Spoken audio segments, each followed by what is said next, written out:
Hello दोस्तों, study point पे आपका सबका स्वागत है। दोस्तों, आज हम संविधान की दूसरी वीडियो में देखने वाले हैं संविधान की विशेषता। और उम्मीद करते हैं कि इससे पिछले वीडियो जो हमने डाला था संविधान सभा को, उसको आपने अच्छे से अध्ययन किया होगा और अच्छे से आप लोग समझ में आया होगा। और समझ में नहीं आया या कुछ उसमें और कुछ सुझाव आप लोग का होता है, सुझाव दीजिएगा कमेंट बॉक्स में। चलिए आइए शुरू करते हैं संविधान की विशेषता को। दोस्तों, बात करें तो इस विश्व में दो तरह का संविधान का उद्भव हुआ। पहला लिखित हुआ और दूसरा अलिखित हुआ। अगर लिखित संविधान की बात करें तो जैसे हम लोग का इंडिया है, फिर अमेरिका का लिखित संविधान है। अलिखित की बात करें तो ब्रिटेन का है। तो आइए देखते हैं अपना देश का संविधान। सबसे लंबा लिखित संविधान है, इसमें कोई शक नहीं है कि हमारे देश का सबसे लंबा संविधान किस बेसिस पे है। बहुत सारे ऐसा इसमें विशेषता है जिससे सबसे लंबा इसको मानते हैं। जैसे मान लीजिए कि अनुच्छेद की बात करें तो अनुच्छेद 395 अनुच्छेद है, 22 भाग है। अनुसूची की बात करें तो 8 अनुसूची थी। जब संविधान का निर्माण हुआ था तो इसमें 2 वर्ष 11 महीना 18 दिन का समय लगा था, जिसमें सम्मिलित था 395 अनुच्छेद, 22 भाग और 8 अनुसूची। ये मूल संविधान का है। अगर वर्तमान में देखें तो अनुच्छेद तो 395 है, बट उसमें भी ABCD करके 400 450 से ऊपर अनुच्छेद हो गया है। और मूल बात करें तो 395 ही अभी भी है, 22 भाग हैं। यहाँ बढ़ोतरी 4 की हो गई है, अभी 12 अनुसूची है।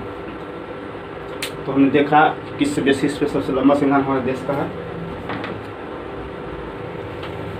तो अगर कहीं भी ऑब्जेक्टिव में आपको देखने को मिल जाए कि सबसे लंबा संविधान किस देश की है, तो हमारा सबसे लंबा संविधान एवं लिखित संविधान भारत की है।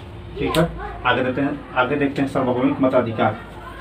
सार्वभौमिक मताधिकार की बात करें तो सभी वर्गों को समान रूप से मत देने का अधिकार मिला है, चाहे वो गरीब हो अमीर हो। मतलब 18 साल से अगर ऊपर एज है। शुरुआती में तो आपका जब संविधान का निर्माण हुआ था और जब देश में लागू हुआ था तो शुरुआती में 21 वर्ष आपका मतदान देने का उम्र रखा गया था।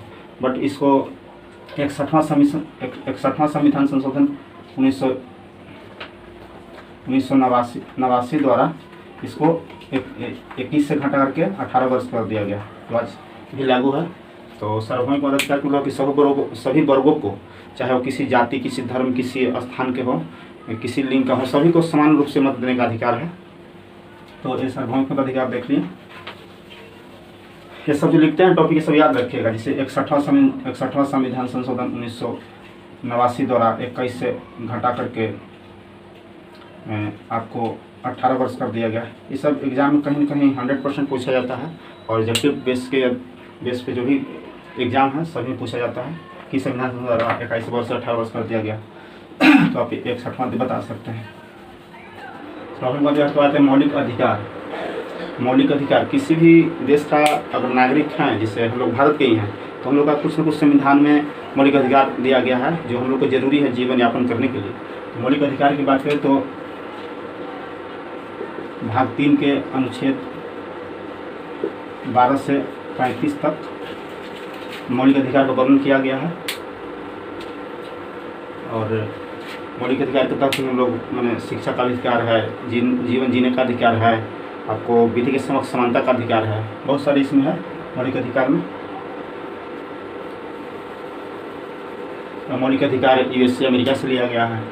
और मौलिक कर्तव्य की बात करें तो मौलिक कर्तव्य किसी भी देश का, मान लीजिए कि हमें अधिकार दिया गया संविधान के तहत, तो हमें कुछ कर्तव्य भी होगा जो हम लोग को देश के प्रति मतलब उसको हमको निभाना होगा। जैसे आपको ये देख लीजिए कि सार्वजनिक संपत्ति को नुकसान न पहुँचाएँ, महिलाओं को कुप्रथाओं को समाज में प्रचलित है उसके ऊपर रोक लगाएं, झंडे को मतलब सलामी देना, जो हमारे शहीदों थे, जितने भी शहीद हुए उनके प्रति हृदय में मतलब प्यार से रहना, ये सब हम लोग को मौलिक कर्तव्य पढ़ना है। इसका मौलिक कर्तव्य शुरू में तो संविधान में नहीं था, बट स्वर्णसिंह समिति के सिफारिश पर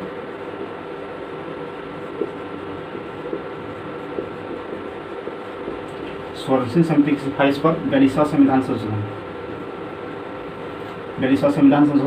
1976 के द्वारा ये 10 मौलिक कर्तव्य जोड़े गए हैं। 10 मौलिक कर्तव्य जोड़े गए हैं। ये आपका क्वेश्चन पूछता है किस समिति के सिफारिश पर मौलिक कर्तव्य को जोड़ा गया, तो सोर्सिंग समिति की सिफारिश पर मौलिक कर्तव्य को जोड़ा गया। आगे हम लोग देखते हैं एकल नागरिकता। अगर नागरिकता की बात करें तो हम लोग के एकल नागरिकता है। देखिए एक पॉइंट आप छूट गया था, यहाँ मौलिक कर्तव्य आपको रसिया से लिया गया है, रूस से लिया गया है मौलिक कर्तव्य। एकल नागरिकता की बात करें तो आपको ब्रिटेन से लिया गया है। इसमें होता है कि जैसे यूएसए के जो संविधान है, यहाँ पे केंद्र का अलग और राज्य का अलग नागरिकता होता है। और ब्रिटेन हो या चाहे हमारा देश भारत हो, यहाँ एकल नागरिकता है, जैसे केंद्र और राज्य का एक ही नागरिकता है। जैसे हम लोग लिखते हैं कि बिहार राज्य के निवासी हैं और भारत के नागरिक हैं, तो एकल नागरिकता ही भारत के हम लोग नागरिक हैं। एक क्वेश्चन आता है वनडे एग्जाम में कि भारत की नागरिकता कैसी है, तो एकल नागरिकता है। केंद्र और राज्य का दोनों एक ही नागरिकता, अलग अलग नहीं है। आगे हम लोग बात करें तो आंतरिक एवं बाह्य स्रोत। हम लोग जानते हैं कि हमारे संविधान बहुत सारे देशों से बहुत सारे तथ्यों को लिया गया है, जैसे मौलिक अधिकार है, मौलिक कर्तव्य है, डीपीएसपी राष्ट्रीय नीति निर्देशक तत्व है।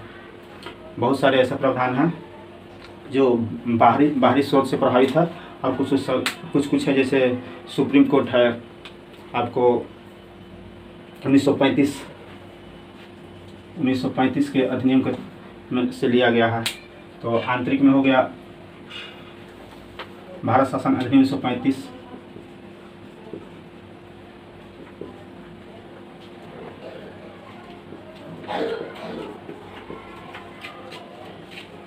अधिनियम 1935 से आंतरिक स्रोत प्राप्त किया गया है। आंतरिक और बाह्य स्रोत से तो हमने बताया कि मौलिक कर्तव्य रसिया से लिया गया, मौलिक अधिकार आपका अमेरिका से लिया गया है, एकल नागरिकता ब्रिटेन से लिया गया है, अब उस संसदीय शासन प्रणाली ब्रिटेन से लिया गया। इस सब बाह्य स्रोत के अंतर्गत आता है। तो बाह्य स्रोत में हो गया जैसे दूसरे देश से लिया गया। आंतरिक में भारत 1935 आंतरिक माना जाएगा। अब देखते हैं राजनीतिक तत्व। ये अनुच्छेद आपका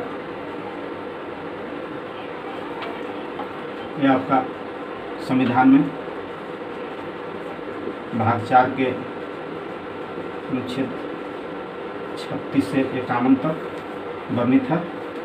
राज्य के नीति निर्देशक तत्व है। किसी भी राज्य को सुचारू ढंग से चलाने के लिए इसमें जो दिया गया प्रावधान, उसको सरकार को मतलब वहाँ के निवासी के या जनता के ध्यान में रखते हुए वहाँ के कानून बनाने के लिए राज्य नीति निर्देशक तत्व में विवरण दिया गया है। ये आपको आयरलैंड से लिया गया है। ये सब ऑब्जेक्टिव बहुत बार पूछा गया है दोस्तों, इसलिए ध्यान रखिएगा कि कौन सा देश लिया गया, अनुच्छेद कितना में है, भाग कितना में कौन सा है, ये सब देखते चलिएगा। इसीलिए हम बता रहे हैं, तो ऐसे भी शॉर्ट में हम बता कर निकल जाते हैं कि सबसे लंबा संविधान है, सर्वाधिक अधिकार है, सब बोलते हैं निकल जाते हैं। और इसलिए बता रहे हैं कहीं यहाँ पर टॉपिक एग्जाम में फंसता है। तो राजनीतिक तत्व को देख लीजिए, आयरलैंड से लिया गया स्वतंत्र एवं निष्पक्ष। तो अगर हम लोग बात करते हैं स्वतंत्र एवं निष्पक्ष न्यायपालिका किसी के अधीन नहीं है, न केंद्र का, न राज्य का, न संसद का, न किसी प्रधानमंत्री का, न किसी राष्ट्रपति का। ये न्यायपालिका है जो हमारे देश में स्वतंत्र रूप से कार्य कर रही है। इसको इस रूप में इस वे में समझ सकते हैं।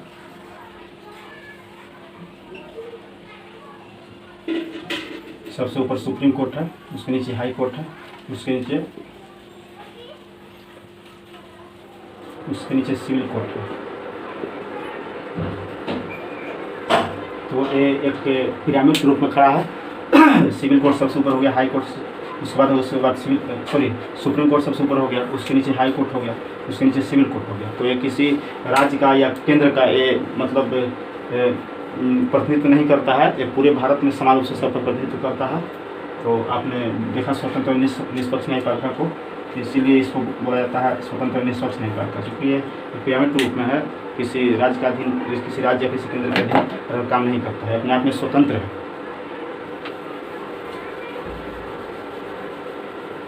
आज हम लोग देखते हैं संसदीय शासन प्रणाली। संसदीय शासन प्रणाली ये आपका ब्रिटेन से लिया गया है।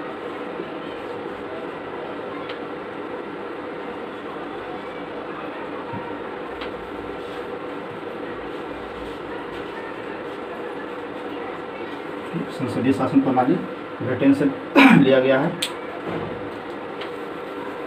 अच्छे से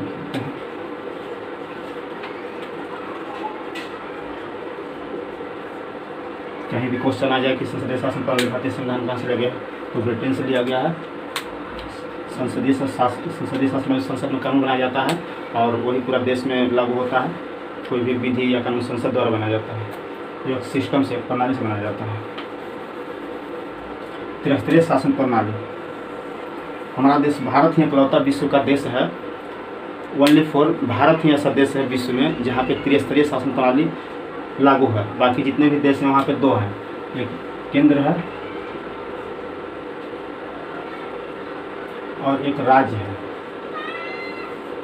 पूरे विश्व का सभी देशों में। और बात करें भारत की, तो भारत में त्रिस्तरीय शासन प्रणाली है। और हो गया केंद्र,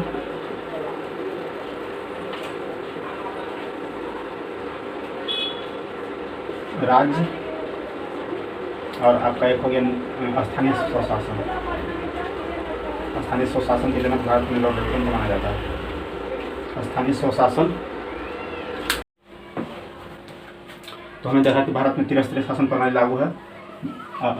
केंद्र, राज्य और स्थानीय स्वशासन। स्थानीय स्वशासन में हो गया ग्राम पंचायत, जिसका DPSP में अनुच्छेद 40 में वर्णन भी है ग्राम पंचायत का। और एक हो गया नगर पालिका। ग्राम पंचायत को 73वें संविधान संशोधन द्वारा प्रायोजित किया गया था। नगर पालिका को 74वें संविधान संशोधन प्रायोजित किया गया था 1993 में। तो इस पर ऐसा हम देखें कि भारत में त्रिस्तरीय शासन प्रणाली है।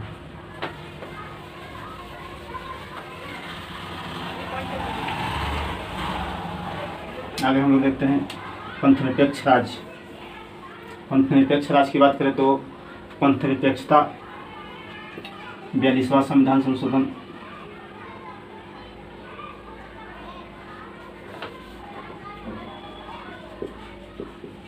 42वां संविधान संशोधन 1976 द्वारा जोड़ा गया। मूल संविधान में नहीं था पंथ निरपेक्षता, ये बाद में जोड़ा गया 42वां संविधान 1976 द्वारा। और पंथ निरपेक्षता की बात तो सभी एक इसका और दूसरे नाम भी है धर्मनिरपेक्षता। तो कहीं धर्मनिरपेक्षता आपको मिलेगा लिखा हुआ, एक पंथ निरपेक्षता भी आपको दिखेगा। तो जहाँ पे अगर पंथ निरपेक्षता धर्मनिरपेक्षता है, ऑप्शन में अति पूछ रहा है कि भारत कैसा देश है, तो धर्मनिरपेक्ष राज्य है या पंथ निरपेक्ष राज्य है। तो अगर धर्मनिरपेक्षता पंथ निरपेक्षता तो पंथ निरपेक्षता मारिएगा, ठीक है, जो 42वां क्षेत्र में जोड़ा गया। और ये नहीं होगा तब धर्मनिरपेक्ष मारिएगा, धर्मनिरपेक्ष भारत एक धर्मनिरपेक्ष राज्य। और देखिए एक और छूटा हुआ है, उसको हम लिखना भूल गए थे। हमारा संविधान मान्यता और अनान्यता,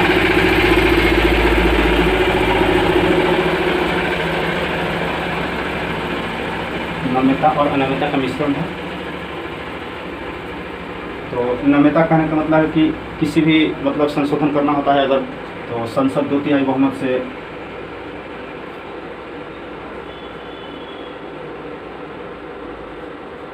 से किसी भी कानून को या किसी भी एक्ट को बना देता है। और इसलिए ये नाम्यता हो गया। नाम्यता मतलब, अनाम्यता मतलब कठोर हो गया, लचीला एवं कठोर। तो लचीलापन दिखाता है 2/3 बहुमत से ही सिर्फ किसी भी कानून को बना सकते हैं या बदल सकते हैं। और आप बात करें अनाम्यता मतलब कठोरता, तो कुछ ऐसा बिल होते हैं जिसपे 2/3 बहुमत प्लस आधे से अधिक राज्यों का